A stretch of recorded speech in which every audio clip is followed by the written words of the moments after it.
거짓을 믿기를 좋아하는 거짓을. 그래서 이번에 선거가 이렇게 되는 거야.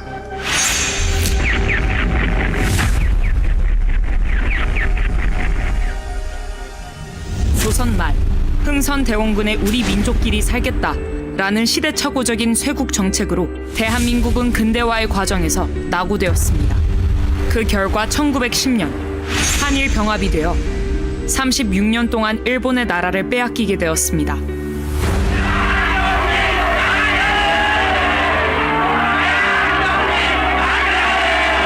지구상에서 사라질 뻔했던 대한민국이 3.1 독립운동을 통하여 나라의 주권을 회복하기 위해 약 7,500여 명이 생명을 던졌으나 뜻을 이루지 못하였습니다. 이에 국민이 절망 가운데 있을 때 소련은 볼셰비키 혁명 세력들과 김만겸 등을 이용하여 박헌영과 상해 임시정부 요원들에게 공산혁명을 전수해 1925년 4월 17일 조선 공산당을 창당하여 공산주의 혁명을 시도하였습니다. 그의 신의주 사건으로 인하여 조선 공산당 대표인 박헌영 이하 66명이 구속되고 37명이 수배를 받았으나 그 세력은 급속히 확대되었습니다. 일본의 식민 통치로 인하여 대한민국은 나라는 물론 말과 이름, 심지어 성까지도 빼앗겨 버렸습니다. 역사에서 사라질 지경에 이르렀을 때 미국이 1945년 8월 6일 히로시마, 8월 9일 나가사키에 원자탄을 투하함으로 기적 같은 해방을 맞이하게 되었습니다. 무정부 상태에 빠진 한반도는 어떠한 정치 체제를 선택하느냐를 놓고 미국과 소련, 민족 지도자들 사이에서 심각한 논쟁이 발생하였습니다. 그 당시 이승만은 미국에 있었고 김구는 중국 상해에 있었습니다. 그들이 귀국하기까지는 2달 이상의 시간이 소요되었고 미군은 오키나와에 주둔하고 있었습니다. 이 틈을 타 국내에 있던 박헌영은 이승만과 김구의 이름을 도용하여 1945년 9월 6일 전국에 147개 인민위원회를 조직하여 조선인민공화국을 선포하였고 무정부 상태 위에 정부 행세를 하였습니다. 박헌영이 일본인 명의의 적산과 토지 등을 강제 몰수하여 무상분배의 토지개혁을 시행한다고 국민을 선동하자 남한 국민의 78%가 이를 지지하며 대한민국은 광복의 기쁨을 누리기도 전에 조선 공산당의 지배하에 들어갈 뻔하였습니다.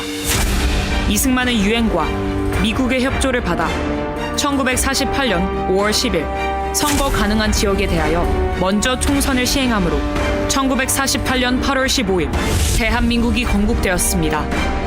박헌영과 남로당은 총선을 방해하기 위해 대구 10월 폭동, 제주 4.3 폭동, 여수 반란 사건을 일으켰으나 이승만 대통령은 좌우 합작을 주장한 미소 공동회의를 제압하고 자유민주주의, 자유시장경제, 한미동맹, 기독교 입국론에 대한민국 4대 건국기둥을 세우게 되었습니다. 그 틀 위에서 4.19와 박정희 대통령의 새마을 운동을 거쳐 전쟁으로 폐허된 대한민국을 재건함으로 민주화를 지나 세계 경제 10위권의 중심에 서 있는 자랑스러운 대한민국을 우리가 누리게 되었습니다. 반면 북한은 사회주의, 공산주의, 사회통제경제, 조중동맹, 주사파를 종교로 만들어 조선민주주의 인민공화국을 건설했습니다. 김일성은 소련과 중국을 등에 업고 유엔의 결의와 온 민족의 염원을 무시하고 1948년 8월 25일 북한 자체 선거를 통하여 조선민주주의 인민공화국을 수립하였고 남한의 남로당과 공산주의자들을 선동하여 무장폭동을 일으켰습니다. 북한은 1950년 6월 25일 11만 명의 병력과 240대의 전차를 앞세워 전면 남침하였습니다. 4일 만에 국군 4만 4천여 명을 살해하고 서울을 점령하는 등 이 땅에 500여만 명을 희생시켰습니다. 그들은 공산주의, 통제경제, 조중동맹을 선택했으나 79년이 지난 오늘날 국제사회에서 인간이 살 수 없는 폐륜국가로 전락하였습니다. 그 후 79년을 살아오면서 남북한의 체제 경쟁은 끝이 났음에도 불구하고 북한에서 건너온 주사파 일당들과 대한민국 건국을 방해했던 남로당의 잔당들이 연합하여 이승만 대통령이 만들어 놓은 미국, 일본 국제사회와 함께하는 자유동맹을 해체하고 북한, 중국, 러시아와 함께하는 공산 동맹을 시도하고 있습니다. 그리고 마침내 윤석열 대통령까지 탄핵하려 하는 마지막 행동을 하고 있습니다. 오늘날 대한민국에는 1948년 8월 15일 대한민국 건국을 부정하며 역사를 왜곡하는 종북 좌파 사상을 가진 이들이 일어나 6.25 전쟁은 민족 해방 전쟁이고 미국은 한반도를 분단시킨 원흉이라고 말합니다. 또한 해방 후 박헌영과 남로당의 목표였던 인민공화국 건설을 위해 정치, 경제, 사회, 군사, 외교, 문화, 교육, 언론 등 각계각층에 침투하여 거짓으로 국민을 선동하고 자유 대한민국을 부정하며 그들의 세력을 확대하고 있습니다. 특히 종북 좌파 사상을 가진 대학 교수들과 정교조 및 학생들, 일부 정치인들은 대한민국이 탄생하지 말았어야 할 나라라고 하고 이제 대한민국은 미군을 철수하여 미국 없이 살아야 한다고 주장하고 있습니다. 그들의 세력이 극도로 확장되어 윤석열의 용산을 점령하고 해방 후 78%의 국민이 박헌영과 남로당에 속았던 때를 재현시키려 하고 있습니다. 이로 인하여 대한민국에 발생하는 상처와 손실은 이루 말할 수 없으며 경제적으로 국가 1년 예산에 달하는 400조의 피해를 보고 있습니다. 그들은 가정과 학교, 사회와 국가를 분열시켜 선진국가 자유통일로 가는 길을 가로막고 대립과 반목을 조장하므로 국가와 사회의 혼란과 갈등을 조성하고 있으며 마침내 대한민국을 해체하고 북한으로 가려고 하는 행위를 노골적으로 추진하고 있습니다. 이제 우리는 79년의 대한민국 역사로 입증된 것을 거울 삼아 더 이상 한국 현대사의 거짓 논쟁으로 대한민국을 흔들지 못하게 해야 합니다.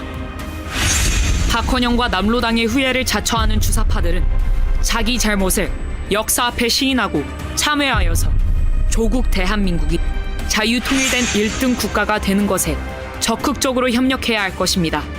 만일 주사파 일당들이 자신의 잘못된 주체 사상을 포기하지 않고 국민 속에 숨어 대한민국의 발전을 방해하며 주사파 운동을 계속한다면 대한민국은 결코 당신들을 좌시하지 않을 것입니다. 자유민주주의 체제를 위협하는 반국가 세력들이 곳곳에서 암약하고 있습니다. 폭력과 여론몰이, 항전 선동으로 국론 분열을 꾀할 것입니다. 전 국민의 항전 의지를 높일 수 있는 방안을 적극 강구해야 합니다. 대한민국 국민 여러분, 대한민국이 자유통일과 세계 속의 선진국가가 되기 위해서는 문재인과 이재명을 속히 처벌하고 주사파를 척결하여 이승만 대통령이 만들어 놓은 헌법과 4대 건국 기둥을 바로 세워야 할 것입니다. 이 일을 진행하기 위하여 진통이 있을 수 있으며 걱정스러운 일도 일어날 수 있습니다. 그러나 우리는 반드시 한 뜻과 한 마음으로 뭉쳐 이를 극복해야 합니다. 대한민국은 앞으로 나타날 영광을 위하여 그리고 국민 소득 5만 불, 자유통일 국가, 복지 국가, 세계 인류 국가가 되기 위하여 정체성을 확립하고 그 책임과 의무를 다해야 할 것입니다.